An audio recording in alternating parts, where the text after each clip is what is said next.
This is the half double crochet front 2 loop cluster stitch.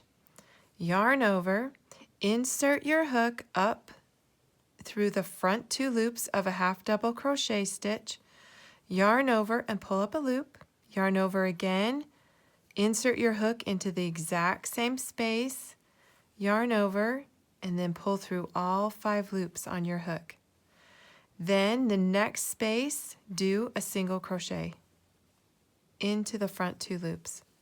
And when I say front 2 loops, this is what a half double crochet looks like. You have the V's that run on top, and then you have the V's that run along the side or that face you. These are the 2 loops that I'm talking about.